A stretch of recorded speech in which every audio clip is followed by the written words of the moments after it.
Avilés, 14 de octubre de 1778.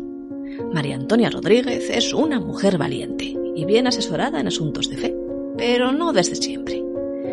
Advertida de haber incurrido en un pecado casi mortal, tiene la valentía de declarar ante un confesor y denunciar ante el mismísimo tribunal de la Inquisición aquello que tanto le había avergonzado semanas atrás y que había decidido callar por y para Dios. Siendo confesada de Fray Pedro Alonso, religioso mercedario de este convento de Avilés, me mandó en diferentes ocasiones que le azotase. Pretextaba para obligarme a ello de la pasión y la muerte del Salvador, que quería, por su amor, sufrir aquellos azotes. Lo que declara María Antonia Rodríguez deja atónito al más tolerante de quienes puedan acceder hoy, 242 años después, a leer su causa, digitalizada en el portal de Archivos Españoles. Pero aún hay más cosas que cuenta esta mujer, advertida ahora por un nuevo confesor de que aquello que le hacía a Fray Pedro Alonso Viña no era muy concordante con la correcta doctrina de la religión católica que éste decía profesar e impartir. Le azoté por espacio de 4 meses, una vez a la semana, poco más o menos, pero no por ello me dejó de oír Fray Pedro en confesión. Y dentro y fuera de ella le dije la repugnancia que me hacía semejante mandato,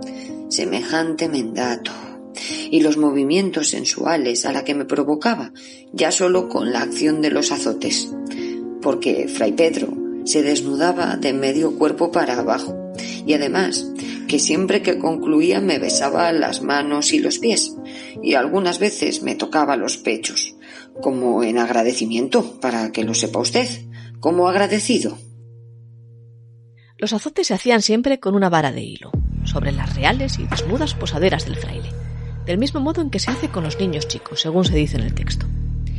Y no era María Antonia, como verán, la única persona que supo de aquellas libidinosas aficiones del fraile que residía en el antiguo convento de la Merced, en los mismos terrenos que hoy ocupa la iglesia nueva de Sabugo, o de Santo Tomás de Canterbury, en Avilés.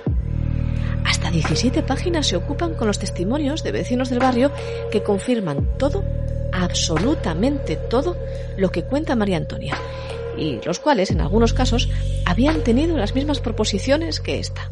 A mala gana, pero siempre con una explicación más o menos convincente por parte del religioso. Le dije la repugnancia que me hacía semejante mandato, y me dijo que no era pecado alguno, y que antes bien era mucho mérito el mío por practicarlo, que era un tesoro de gracias e indulgencias, y así me lo hizo ver en un libro que trataba sobre el particular que me leyó Fray Pedro como durante media hora, aunque no puedo asegurar si leía realmente o lo suplantaba el fraile de su mente. Va a contar también María Antonia en su declaración que para obtener su silencio Fray Pedro Alonso le había regalado unos zapatos y una mantilla también. Pero el caso que nos ocupa es que no era la única.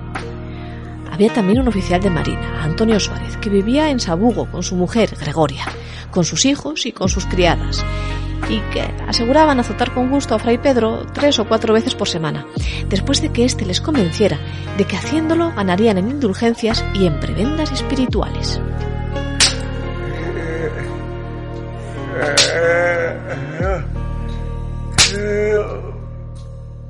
Todo esto había que hacerlo muchas veces, y con repugnancia mejor, y con un número u otro de azotes en función del ente con quien uno quisiera congraciarse, claro. Por ejemplo, 300 azotes costaba, según la tabla de precios que el propio fraile reconocía tener para con sus feligreses, hacerlo con la Santísima Trinidad, y 500 con las llagas de Cristo, y 700 con los Santísimos Dolores de la Virgen.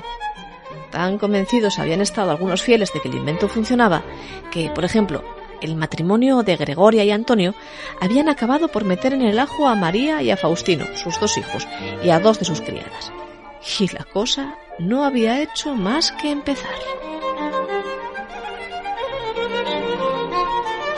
Fray Pedro Alonso, 59 años, castellano, residente en el convento de la Merced, en Avilés, le recomendaba las azotaínas a todo el mundo.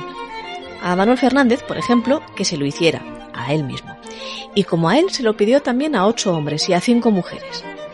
A Luisa Gutiérrez, su mujer, le aconsejó que lo practicasen ambos dentro del lecho matrimonial, en privado.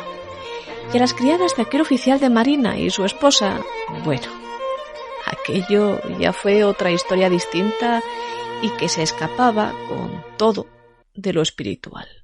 Y leemos. Examinada Antonia Santiago, criada de Gregorio Suárez y de su mujer, de edad de 24 o 25 años, lo contesta, y añade que cuando su ama no se hallaba presente, en las ocasiones que la testigo flagelaba al reo, la manoseaba sus pechos, partes puduentas, y la abrazaba y besaba.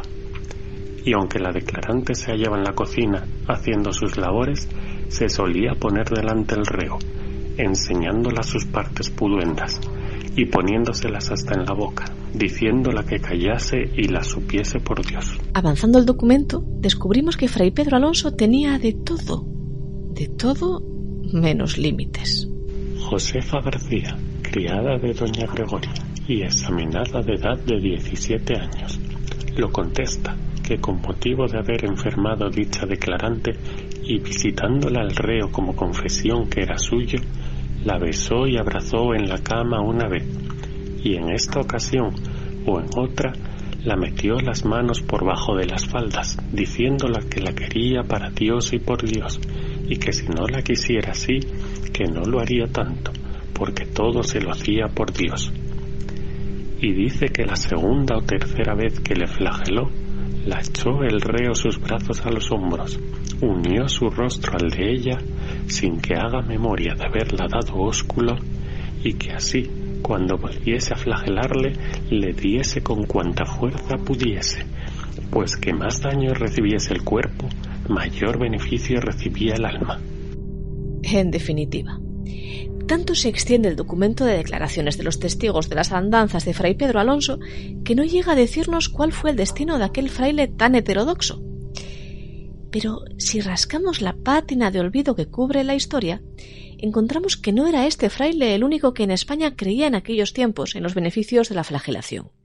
Una superchería considerada ya como tal dentro del propio seno de la Iglesia Católica, y que había sido sancionada en 1777, 2 años atrás, por medio de una real orden emitida por Carlos III. Siempre que se hiciera, eso sí, la flagelación, de forma pública. De ahí la importancia de la declaración de aquel matrimonio del oficial de marina, Antonio Suárez, y su esposa Gregoria, que reconocían haber flagelado al fraile a plena luz del día y con las ventanas abiertas, y a ojos de todo el barrio de Sagunto. Eso era lo que era delito. Claro que lo de los ósculos a las criadas y lo de andar por debajo de sus faldas no tenía, ni tiene a día de hoy, explicación teológica que valga. Así fue como, ya lo ven, la Inquisición también juzgaba a auténticos caras duras.